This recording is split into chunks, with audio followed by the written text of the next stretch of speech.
So with that, I'm going to go ahead and bring on our presenters for today. Jennifer Lehman is the President and CEO of Mission Advancement, and Lynn McLean, CEO of Children's Advocacy Center of Collin County, Texas.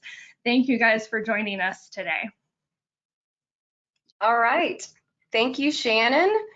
And hello, Lynn. We're here in our virtual world, and I'm so excited to bring you this conversation. I've been looking forward to this since the day we planned it and put it on the calendar, because this project has been just a joy to be a part of and to watch and, just help engage over the last several years. And, I've been doing this for 25 years now. And, there's a handful of engagements throughout my career that I would look at as just sort of the most satisfying, the most exciting. And this is going to be one of those sort of pinnacle projects that I'm sure I'll be talking about for a long time. So today's conversation with Lynn is going to be all about what her role looked like in the campaign journey from the very beginning until the end.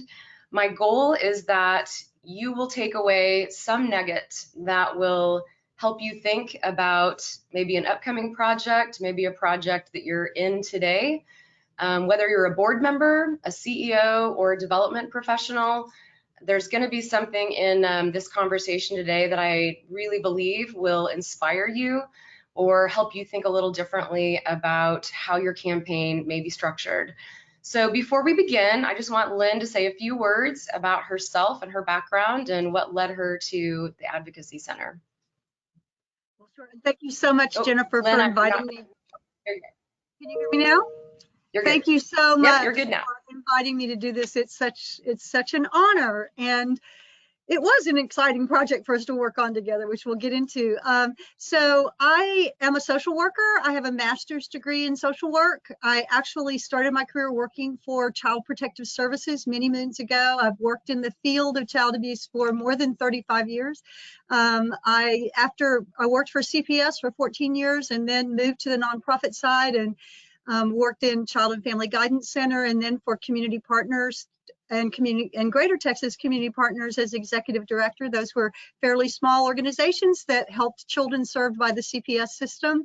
And I have had the privilege of being here as the CEO of the Children's Advocacy Center for almost 12 years. So May 1st will be 12 years. Best job I've ever had. Absolutely love it. Awesome. Great. Well, we're going to dig right in because I don't want to lose a moment. And as Shannon said, we are planning to leave time for some questions.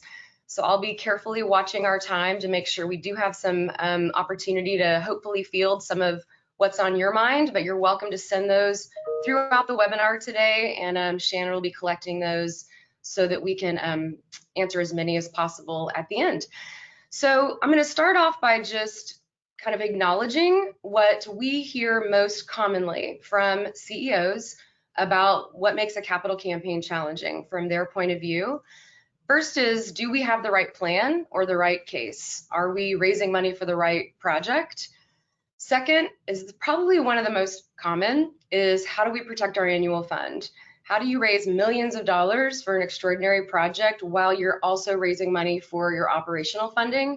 We're going to really describe in detail how that worked with Lynn's project in particular.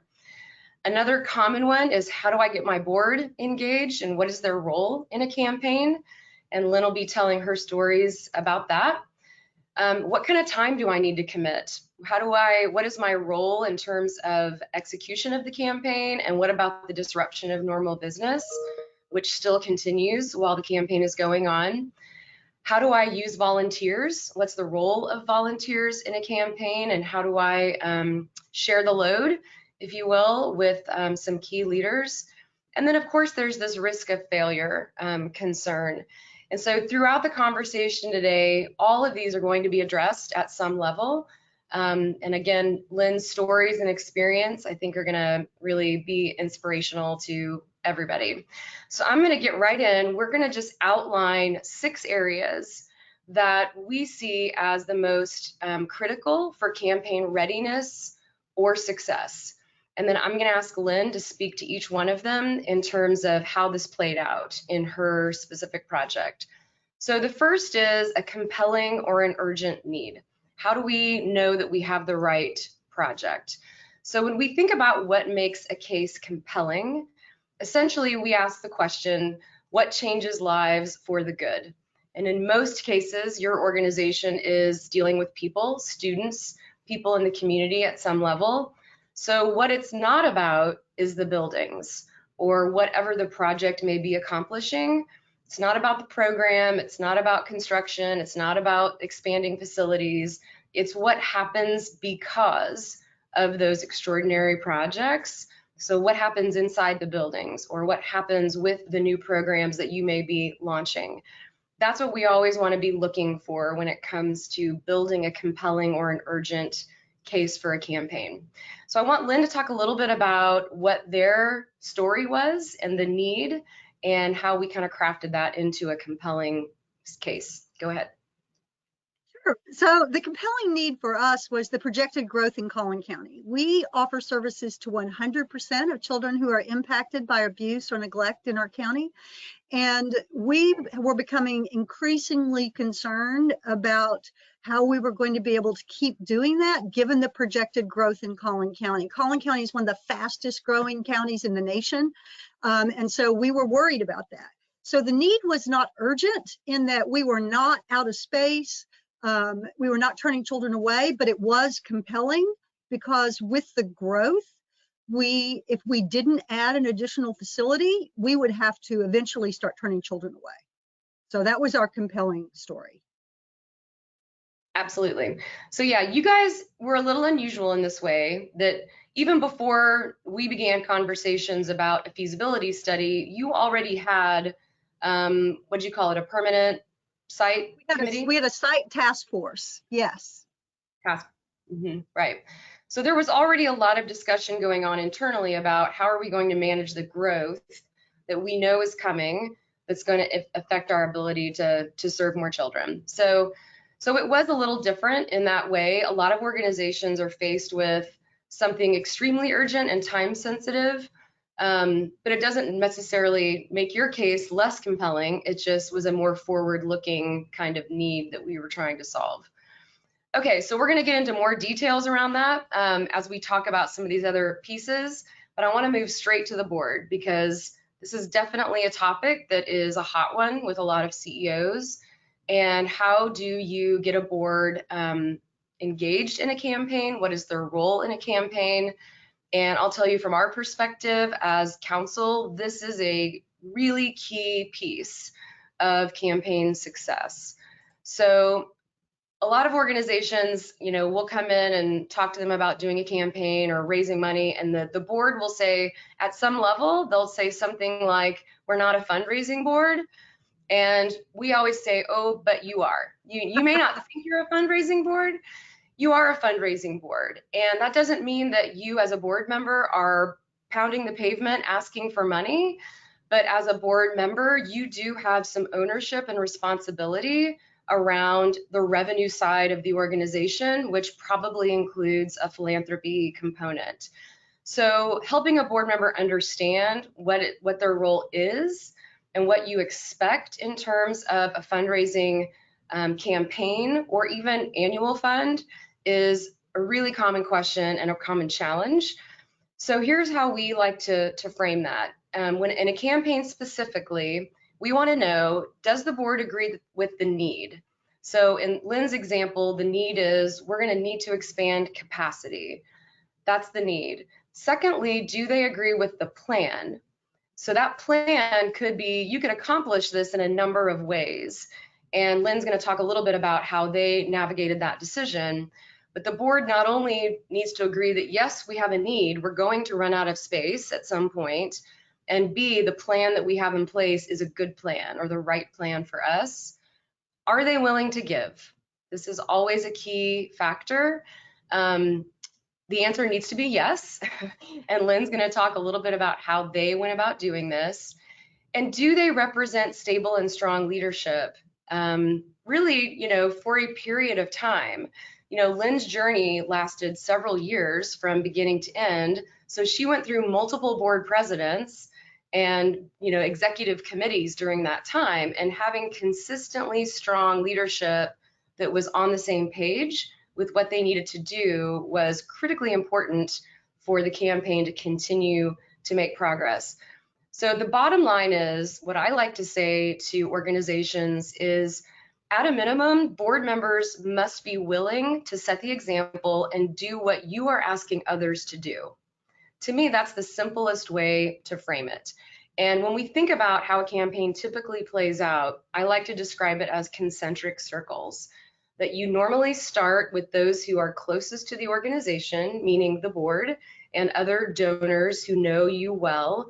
And over time, you move out to those wider circles of donors who may be less connected, but still be potential investors in a campaign. And what those donors many times will ask is, how much is the board giving? Is the board 100% in? Because their expectation is that the board would not ask others to do something they haven't done themselves. So that's the simplest way that I've learned to frame it. And that applies, by the way, to your annual fund as much as it does to a campaign. So I want Lynn to talk a little bit more about what her board looked like, how the process was of getting them in agreement, and a few other kind of anecdotal stories. So I'll share some things about that. So our board was really engaged every step of the way about the reasons we were exploring this, what the center needed to do, and why we needed to do it. It was critical that we had board engagement in order for this project to be successful. But since our project was not urgent, that meant that we had some time to look at what the options were and to study the issues. It also meant that we needed to come up with a compelling case for why this needed to be done, because we couldn't say, if we don't do this, children won't be served right now, right? So we had to develop a really compelling case. So as you said earlier, we established a task force made up of board members to gather data and study this whole issue. And they met for a couple of years. I mean, it took a long time. And we kept the full board informed about our progress, what we were learning, what the data was telling us. We knew, as I said, their buy-in was critical from the beginning. And as you said, this went on for several years. So I changed, board presidents changed during that time.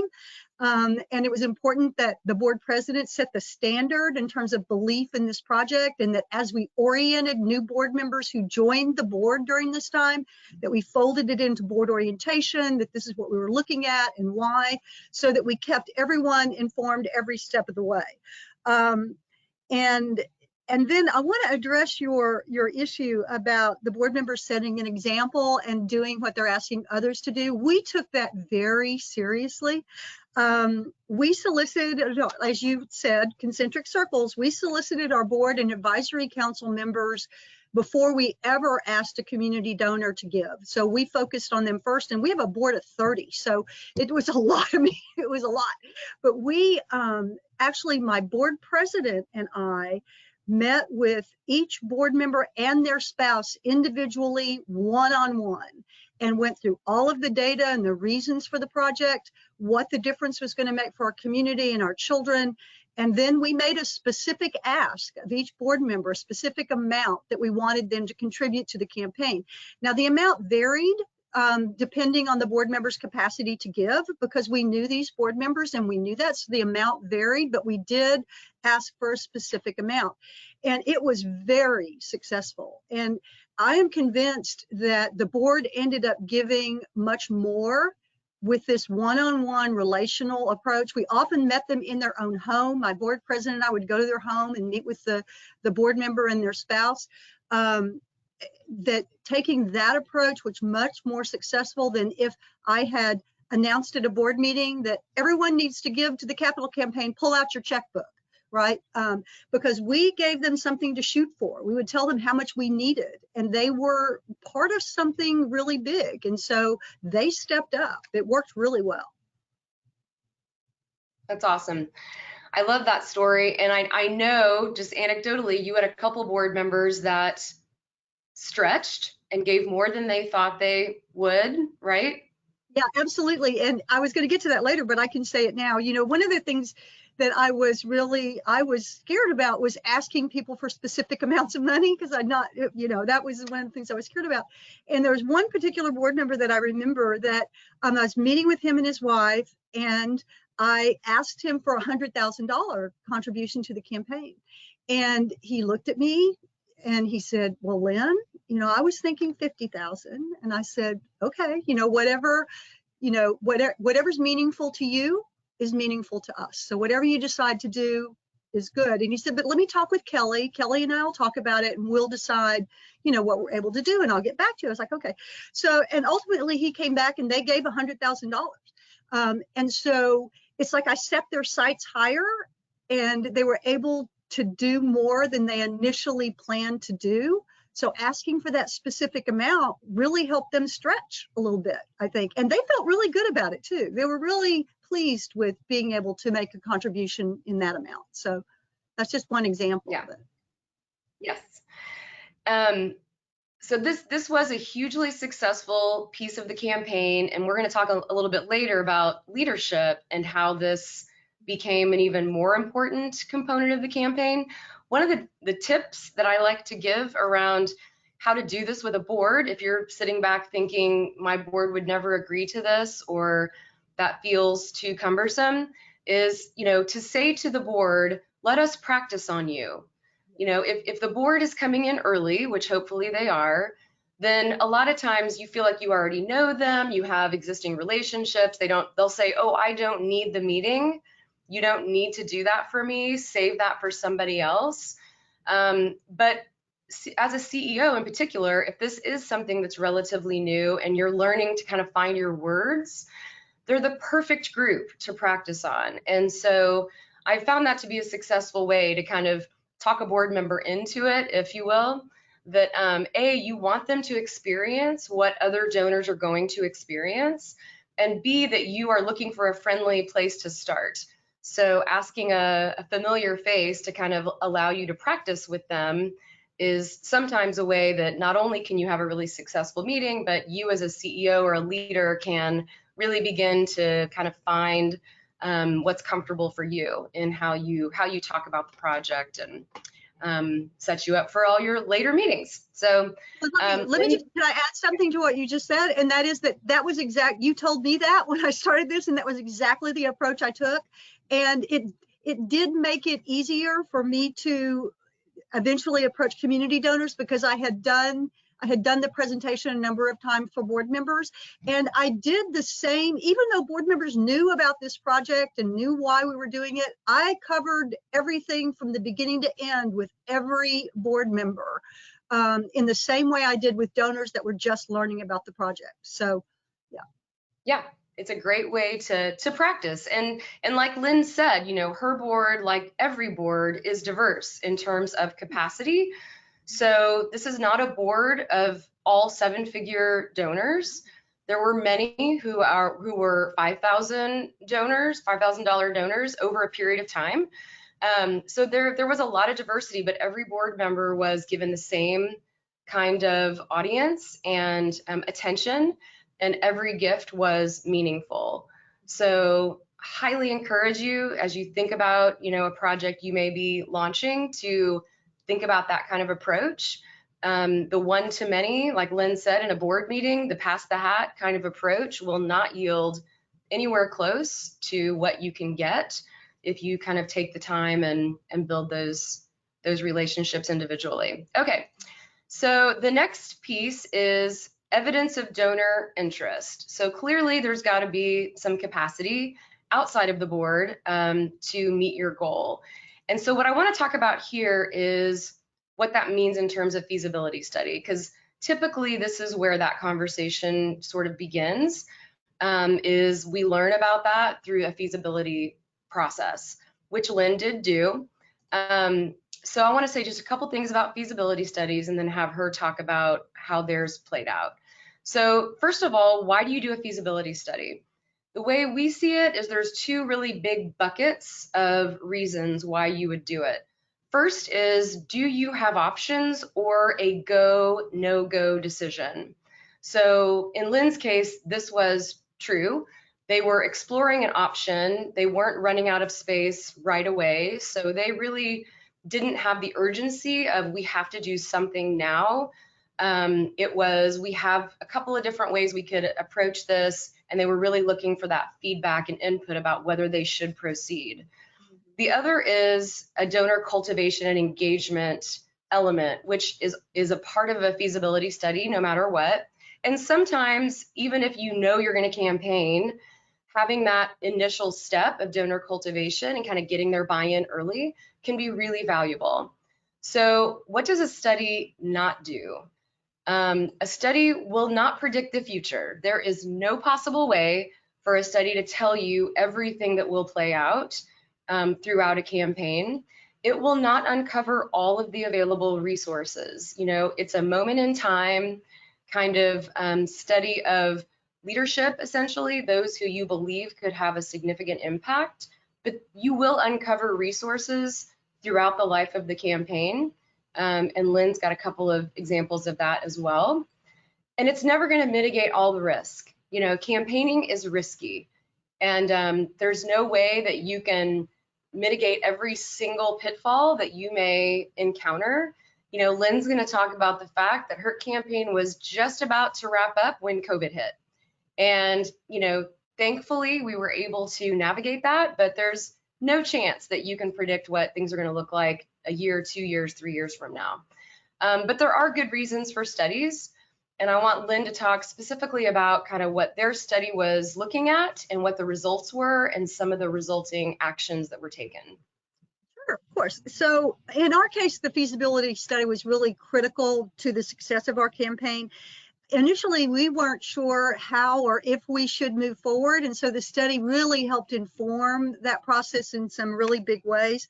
So the first thing that the study revealed was, and this was really good news, was that our donors were really passionately connected to our mission. They really cared about this cause. They had great belief in the work that we did. They had great trust in the leadership, both the staff and the board, so that the agency was well respected. They felt very good about what we're doing, very good about their connection to us. But they had a number of questions about our initial plan, and they did not support our initial plan, which was really important for us to figure out, obviously. Because initially we had decided that the best plan was for us to sell our current facility and build one big mega center in the middle of Collin County. And that would make everything accessible. It would be less operational expense. There were a number of reasons. We'd keep the team together in one building, that would be the very best option. But they had some questions about that. One question was, how did we know that the location we had selected was the right location for this new facility? They wanted to know why we were selling our current facility when it was paid off and we had no debt. And then they wanted to know when we would max out the space and capacity to serve children in our current building.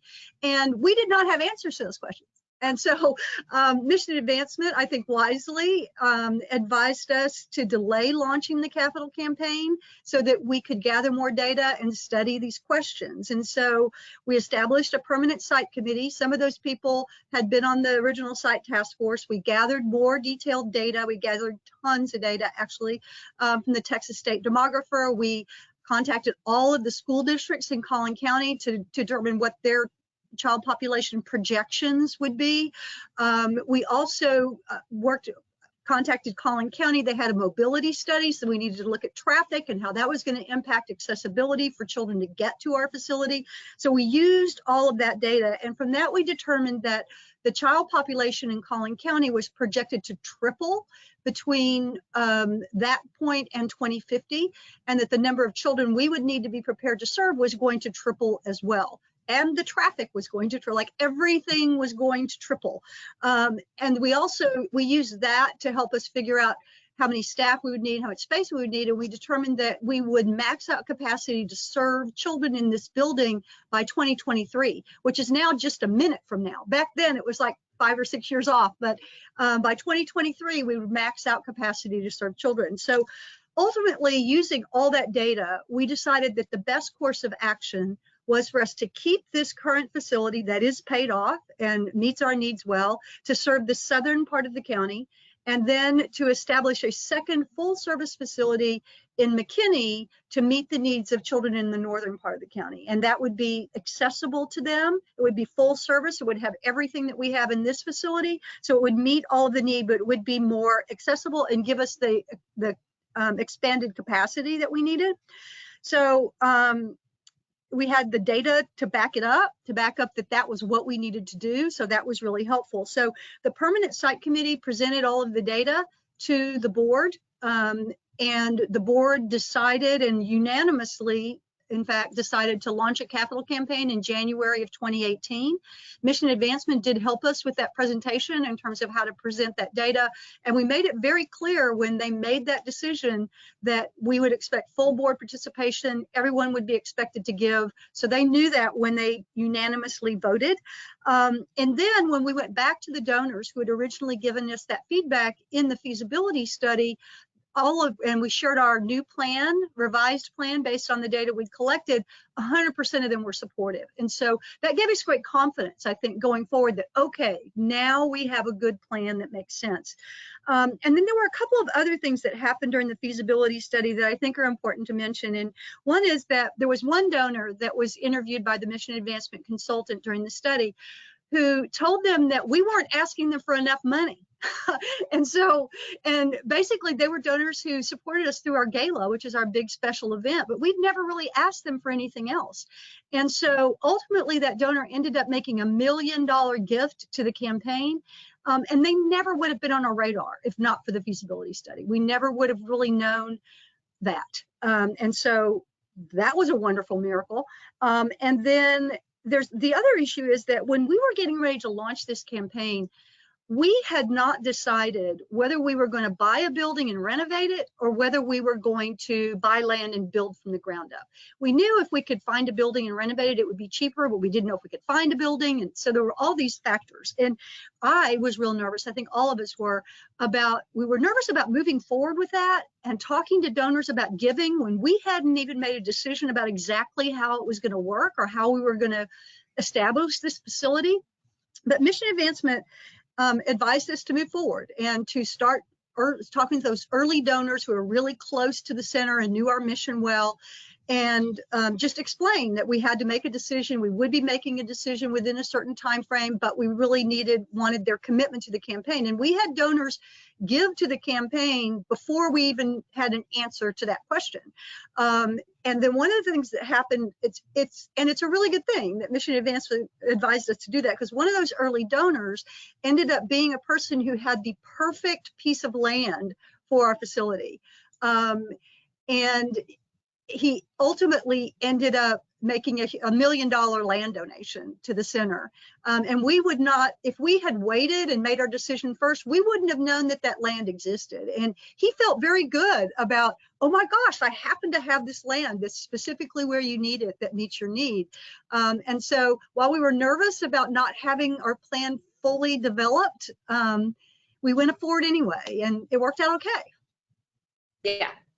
I love this piece of your story because so many organizations believe they have to have every single answer tied up in a really nice package before they even think about launching the very early stages of a campaign. And so being able to tell this story and share this with other organizations, I think is really inspirational, especially because of the land gift that I know I saw your budget. You had a budget for buy land and build, and you had a budget for buy an existing building and renovate. And you were actively pursuing both options and telling donors that we are actively pursuing both options. And through those conversations, this donor said, well, if land is an option, I might have something that would work. Because you knew where you wanted to be. You knew what part of town you wanted to be in. It was a very specific, radius. Specific area. Yes, exactly. So. Yep. And the campaign process, as you know, Lynn, but others may not, have experienced, it is a courtship. It is a multiple meeting kind of process with your best supporters or those that have the capacity to be your best supporters. So it's not a one and done meeting. And so those early meetings that you were having in those first few months of that very silent part of the campaign were very exploratory and sharing what was happening and why you guys were embarking on this journey. And through those early dialogues, you were able to find this amazing opportunity. You didn't need a brochure. You didn't need a video or any fancy collateral to be able to go and have those very transparent, genuine conversations with folks that you knew could move the needle if they really wanted to. Yeah, it's absolutely right.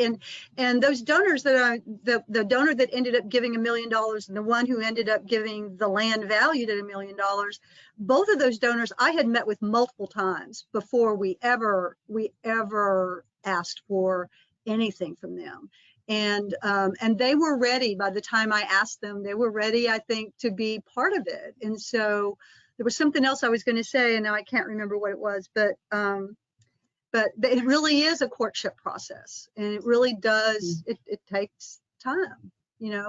Well, it really is relationship building. I remember the courtship process with the $1 million donor, and it was just really getting to know them as a couple. It was understanding what they cared about.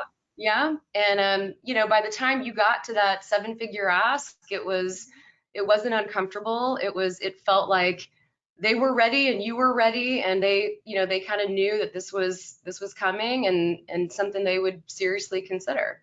So love it. Okay, well, let's get to our next topic, because I know this is a key piece for a lot of organizations, and that's how to protect your annual fund. A lot of organizations think this is impossible.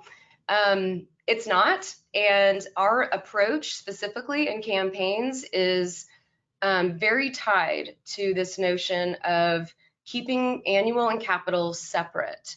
And I say that because I know there are other ways to do campaigns that I might call a comprehensive campaign. And that's where you put everything together in one bucket and you say, we're going to raise our annual budget and this extraordinary amount, and we're going to just count everything over the next 3 to 5 years. Our approach separates those two and helps donors understand the difference in operational funding gifts versus extraordinary capital gifts. But clearly we have to be able to find, the capacity for that over and above fundraising while we sustain and probably have a growth path in place. And, in Lynn's case, this was definitely opening a second facility. We had to have a plan for how operations were going to grow. And by the time they were in the new facility, they needed to be close to $1 million a year larger. I think it was 800,000, if I recall, on an annual basis. And so 2 very simultaneous strategies that had to be happening. And most importantly is avoiding what we like to call substitutionary giving, which is simply a donor saying, sure, I'll give you that capital gift, but then they don't give an annual gift. And so your operational funding suffers a little bit throughout the campaign period, which hopefully we can help you avoid. So the way we like to describe this very simply, we kind of call that our perfect campaign is to have a strategy to meet the extraordinary needs while also having a separate strategy that's protecting the annual fund and looking at the future needs of the organization. So Lynn, talk a little bit about how that played out for you guys and your team and the myriad of things that happened on that front. Yeah, absolutely. So Mission Advancement did an assessment of our development department and our fundraising strategies as part of their planning study process. And from that, we learned a lot. I mean, we learned we were doing a lot of things right, but we also learned that we were not maximizing the capacity of the donors in our current donor base. What they told us was that we could more than double the amount of operational funds we were raising with our current donors without ever adding another donor if we basically had a more strategic way of interacting with our donors. And so we implemented the donor portfolio management strategy. We identified the top 100 donors to the center. We assigned them to a portfolio of either me or one of the development team. And then we worked to develop deeper individual relationships with those donors and to become more relational in how we were approaching them in terms of their giving. We talked with them about what they truly cared about. What was it about our mission that was most compelling to them? And then we learned to be able to craft the asks that we made based on what was most meaningful to that particular donor. And so as a result, our annual giving actually grew by leaps and bounds throughout the capital campaign. We exceeded our net income to budget every year that this campaign was going on. And we also, as Jennifer said, we had to develop an annual growth plan because our budget, by adding another facility, our budget was going to grow by about $800,000. So we had to develop a strategy for how we were going to not just keep our current operational funding, but ramp up our funding so that when we open this center, we can support it. And we are right now on track to meet those numbers. We've been working on that over the last couple of years. So it's been a longer term process, but it's been working really well. The other thing that we did was that we made it very clear to every single capital campaign donor that we had to protect our operating funds while we were raising these capital campaign funds, and that the capital campaign gift needed to be above and beyond what they were already giving operationally. And this was really successful. You could, when I would say that to a donor, you could almost see a bell go off in their head and they would go, oh yeah, of course, you have to protect your operating funds. And they would say, well, we normally give you $10,000 a year. So we need to, we'll make sure we continue to do that. And then we'll think about this gift above and beyond that. And every donor seemed to really understand that. And we did not see a drop in operational funding during the capital campaign. And Jennifer knows that was actually one of the things I was most frightened about. I did not know how we were going to raise $10 million in cash and still support our operating budget at the same time. I just didn't know how we were going to be able to do it, but yeah, we did. So but you did. Yep. And that's, part of the approach that I think makes that possible is that you work so one-to-one with donors. I think the campaigns that really suffer the most when it comes to operational funding is when you go one-to-many, meaning you ask a group of people, or you're at an event, you're at some other, just like the board, right? It's the same kind of example. When you sit with a donor one-to-one, you can have that intentional conversation. When you say it in a room with 30 people or 300 people, it's going to be lost on most of them. So the one-to-one approach, I think, really makes that an easier conversation and ones that donors appreciate the transparency and certainly understand, why it's important that those operational gifts continue. Okay, I'm going to move on to leadership because this is one of my favorite topics, and I don't want to run out of time to get through it all. So, top flight leadership in our campaign model is critically important to the success, and especially when you think about the role of the CEO. I think Lynn will attest to this, how important having a strong leadership team was to not just support her, but really carry a lot of the burden in terms of driving the campaign. So what is the secret to successful leadership? From our perspective, it's truly the manner in which that team is built. So of course it's identifying the right people, but once you've identified the right people, how they are asked to serve, in my experience, has a lot to do with how they eventually perform. So if it's a phone call that says, hey, will you serve on this committee? Sure, great, and that's it, then you're much more likely to get less involvement and commitment than if you walk through a very intentional and personal process. So I want Lynn to talk more about her leadership team, how we kind of identified and enlisted the group that ultimately led the campaign with her. Okay, sure. So I knew who I wanted to chair our capital campaign the minute we launched it. When Jennifer knows this, we had a couple that had been connected to the center since 2012. The husband had previously been a board member and had been my board president at one time. The wife had chaired our annual gala a number of times. And so they were both deeply invested in our mission. And so I started off just by meeting with them one-on-one. I had 2 or 3 meetings with them, just talking about the data and the campaign and what's going on at the center, and keeping them informed and keeping them connected to what we were doing and what our future plans were, and then slowly sharing more and more about the campaign. And then I met with them and asked them to chair the campaign. And I told them that I didn't need the answer today. Like, we would be so honored if you would take this on and how much it would mean, but I don't have to have the answer today. And the husband of the couple looked at me and said, well, it's a really good thing that you don't need the answer today, because if you wanted the answer today, the answer would be no. And he's a businessman, and he had a number of questions that he wanted answered before he would commit to this campaign. So he wanted to know how committed the board was to the campaign. He wanted to know what my plans were, if I was planning to retire or move on to another organization or anything. He wanted to know how we were going to raise the operational funds to support 2 facilities, because he knew that was a big issue. So we worked with Jennifer. We prepared a strategic fundraising plan for how we were going to get to that number that we needed to support 2 facilities. We shared that with them. They continued to ask questions. We continued to answer questions. They reached out to the board president about what the level of board commitment was to this project. They really were not going to take on a project that they didn't believe could be successful. So ultimately, it took them 4 months to decide. Jennifer and I were on pins and needles for 4 months, but they did agree to chair. And I knew that once they agreed, they'd be in with both feet, and they were. I mean, from the very beginning, they were in with both feet. So once they were in, then actually putting together the rest of the campaign leadership team was fairly easy.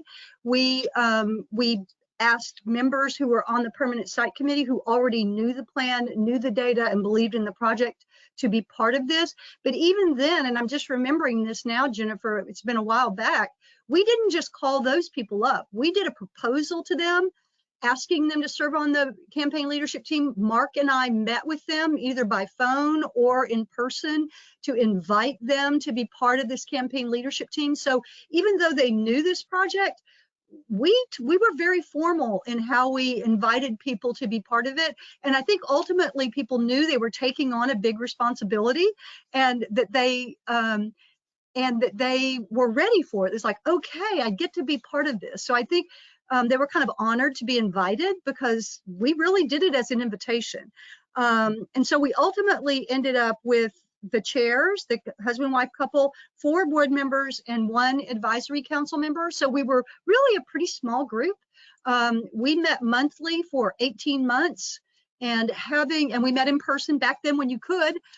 We actually met in person, and because we were a small group, it was pretty easy to get it on everyone's calendars and get everyone in the room. So I think that was really helpful to have that small group. And one example of the level of commitment of this capital campaign chair is that when we had those meetings, he led them. I didn't. He would meet with the capital campaign consultant at Mission Advancement, and sometimes with me, and we would talk through the agenda and what were the outstanding items and what were our next steps. But he led the conversations, he led the meetings, he did the assignments to board members in terms of who they were going to solicit, and he held people accountable.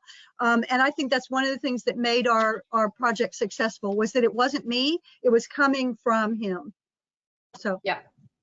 100%. I mean, I remember waiting, to get their answer, and it was a lot. It was, it's frustrating because you want to keep going and keep making progress. But we both believed, the whole team believed, that if we could get a yes, that it would probably change the trajectory of the project, because we knew they would seriously take that role and own it. And no question that they were powerful, not in their personal influence as much as their leadership by example, and just being very clear from the beginning that this is going to be successful and we're all going to do our part. And they were the people holding everybody accountable throughout the campaign. So it was worth the wait in the end. It was. Worth it. Okay, so the last element is time. And we're going to talk a little bit about Lynn's role, but we're also going to talk about what a campaign timeline typically looks like. So this is a really simple graphic and how we look at how much time a capital campaign typically takes.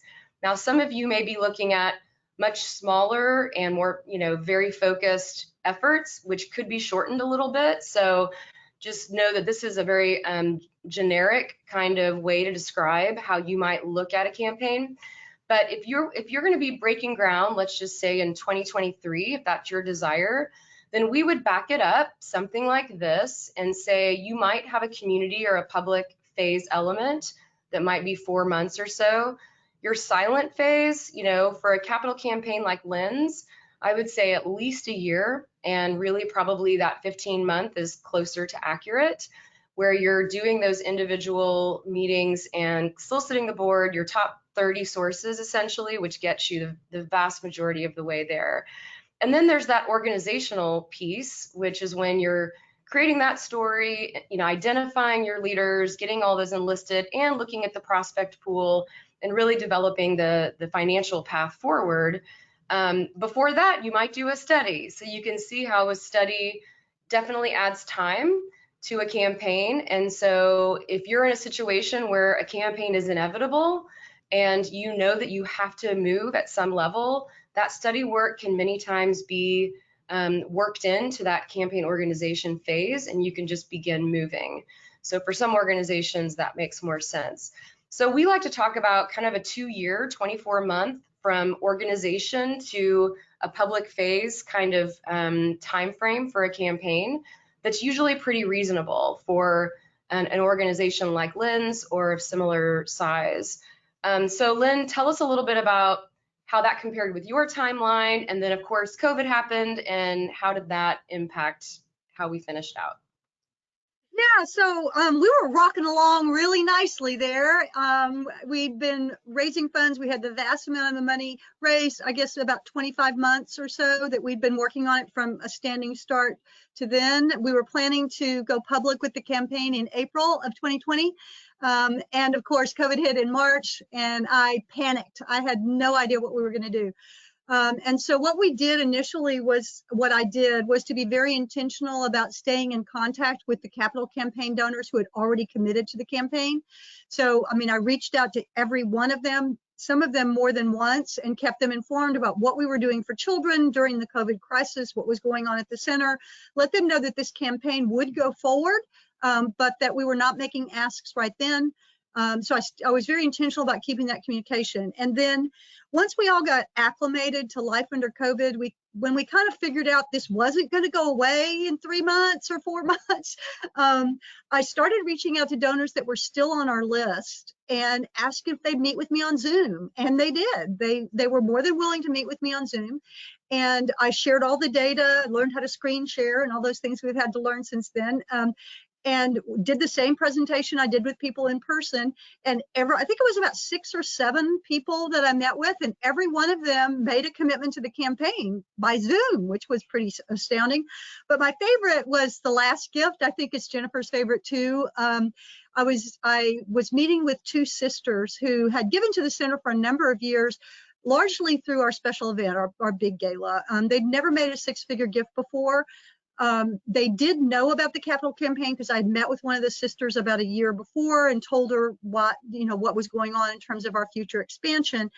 And they agreed to meet with me by Zoom. So I met with them and I made a large ask of them. What I didn't know was that they had gotten together before the meeting and already decided what they were going to give, and that it was twice as much as what I had asked for. And so when they told me how much they were giving, I started to cry because it was the amount that took us over the top of our $10 million cash goal. And I was profusely grateful, as you can imagine. I was very emotional. And one of the sisters looked at me and said, "Thank you for asking. We are so grateful that we had the opportunity to be part of this." And that just made me cry even more, that it was that they were grateful that they were able to be part of it. So that was huge. So so ultimately in December of 2020, during a pandemic, we completed raising $10 million to build our new facility, and that was a happy day. Yeah. It was a very happy day. I remember well that phone call and celebrating with you virtually, and then having a lovely little outdoor celebration with masks and all, with a bunch of key donors out at the new property. And it was just a fantastic celebratory time, even despite, you know, all the challenges that everybody was facing in the midst of it. But yeah, I've shared that story with other organizations and with my team, because what I love about that gift, it was how thankful the donor was that Lynn asked. And, you know, I think a lot of people, especially during COVID, have been gun shy about, should we ask? Is it appropriate to ask? You know, it doesn't feel like the right time. And what that experience, you know, just solidified is there are people who are generous and want to be generous. And not everybody is able to give, or it's the right time for everybody, but for those who are and want to do it, it was so joyous to them to have the opportunity that they were grateful to Lynn. So not only was it the pinnacle gift that put us over our goal, but it was probably one of the more kind of emotional and gratifying, I would say, meetings that I know that you had. Okay, so in the interest of time, Lynn, I'm just going to ask you one final question, and then we're going to move on to hopefully a little bit of Q&A. I wish we had another hour, but just tell us quickly what your primary role was from your point of view during the campaign. Yeah, so my primary role was really telling the compelling story of why we needed this facility and how it would change the lives of children. I was part of the vast majority of the solicitations, meeting with the donors, but I always had a campaign leadership team member, board member, or leadership team member there with me. We would decide before we went to meet with the donor who was going to make the actual ask based on who had the closest relationship. But my primary job was to tell the story. The other thing I think that's important is that my vice president of development was not involved in the capital campaign. She was focused on operational funding. That's where I wanted her to be, was focused on operational funding. So now we did stay in close communication to make sure that both of us weren't going to the same donor for a gala sponsorship and a capital campaign gift. So we communicated, and she knew what was going on with the campaign, but she was not responsible for raising the capital campaign funds. I was. And it was really helpful to have those roles delineated, I think, because she could focus on growing our operational funding. And then I was also really fortunate to have a really strong leadership team that could handle the operations of the center while I was focused on the capital campaign, because it does take a lot of time. Yeah. Yeah, so back to that original kind of, you know, common question about, you know, how do I allocate my time? How much of my time is taken? I like to say that a capital campaign lives in the CEO's office. You know, that may look very different for different organizations, depending on the size of the staff and capacity of staff. But at the end of the day, those top donors probably want to see the CEO. So the development team or person or whatever, you know, maybe in your situation, needs to stay focused on operational funding. And you as the CEO are probably going to be heavily involved, at least in the top 10 to 15 kind of donor meetings, and perhaps more, depending on the donor base. Okay, I've got more slides, but we are running out of time, and I do want to get to some questions. So we were going to talk a little more about fears and advice and a couple other things, even the role of counsel, but you will get the slides if you are, you know, tuning in, so you'll be able to kind of work through those. But Shannon, let us know what we can answer today. Absolutely. So Lynn, first of all, thank you for joining us today. And I just want to say, if anyone has any questions, go ahead and put those in the questions panel. Like Jennifer said, we'll try and get to as many of those as possible. Lynn, I bet as you were studying to be a social worker and then start out your career, you never thought that you would be doing a 6 or 7 figure ask. Did you? Never. I didn't have any idea I'd ever be the CEO of anything. I had no aspirations to do that. It just sort of happened that way. No, I just wanted to be a social worker. That's all. To help people. Well, thank you. You did an awesome job. And so our first question is from Dan, and he wants to go back to the board members and the solicitation of board members. And what about board members who are fully committed to the mission but might not have the capacity to contribute? Jennifer, how would you handle that? Yeah, well, I think like Lynn described, and her board is diverse. The nature of the advocacy center, there's even some board positions that are sort of municipal leaders. The county sheriff and others like that are a part of the board, and so that's right. Yep. So we, just like every donor, we looked at every board member as a prospect, and some had great capacity, some did not. But Lynn, why don't you give an example maybe of one of the board members that was a smaller donor? Yeah, I mean, probably the best example is the fact that we do have statutory partners on our board, and one of those partners, we needed to have 100% giving. It was really important, and so she ended up giving $100, and so it was like that was a gift she gave to the campaign, and we were able to do that. As you said earlier, I had someone who gave $2,000, and then I had some that did $5,000 over time, and then some that did far more than that. But it was all over the map in terms of the amount of giving, but we approached each one of them the same, and I met with each one of them. Yeah. Great. So I have two more, and so that might take us a little over time.